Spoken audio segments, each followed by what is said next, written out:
When the first time I saw Arman, he was our third-party messenger. What I noticed with him is his consistency and reliability.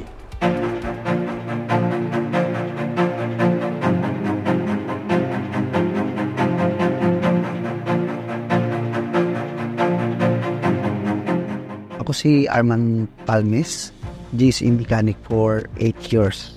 At the same time, trainer and a proud gabay member. Kadalasan nasa initan yung mga trabaho ko. Pag nagtrabaho ako, talagang pinupersonate ko. Hindi ko lang kaalaman yung binibigay ko, kundi pati yung damdamin ko.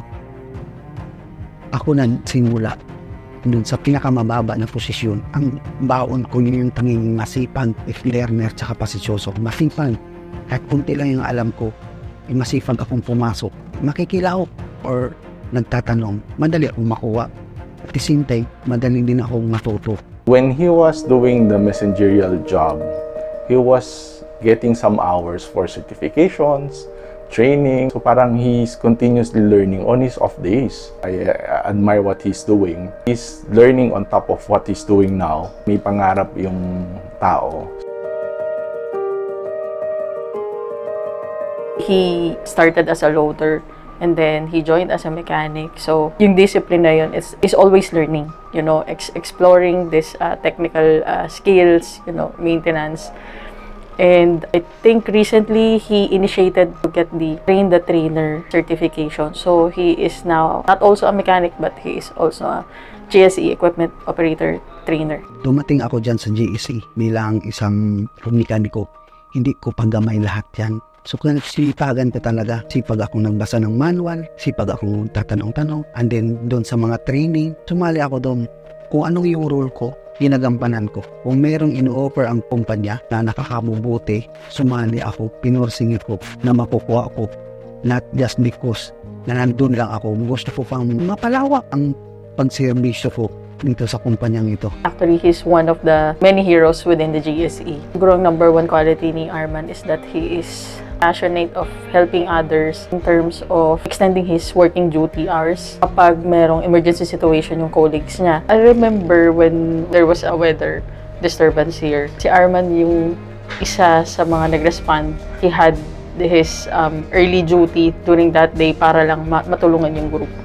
Halimbawa, isang tutag nagda-down, kung nabawasan ng isa, ang laking impact yan. Baka maka-apekto pa ng diling. Pero kung nagawa ko yan, maganda ang impact doon sa department namin. At the same time, maganda ang flow ng operation.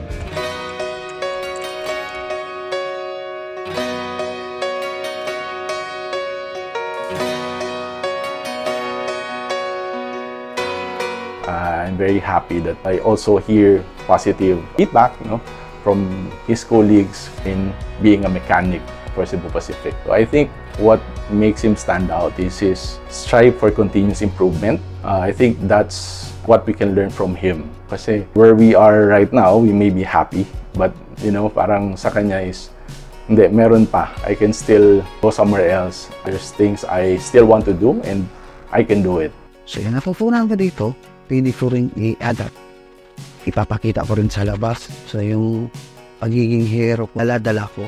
Arman, thank you for putting dedication sa work sa team natin, and we thank you for all the hard work and, you know, sacrifices. We all have sacrifices sa group. Isa ka doon sa mga willing na tulungan yung mga kasamahan natin just to perform the job and support the operations better. Wherever you are going, Arman, continue doing what you are doing, inspiring people, and salamat kasi you inspire me knowing your story here in Cebu Pacific.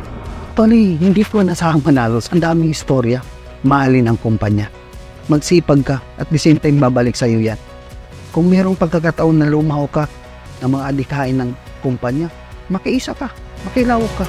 Babalik sa iyo yan. Mahal na mahal ko talaga itong Cebu Pacific.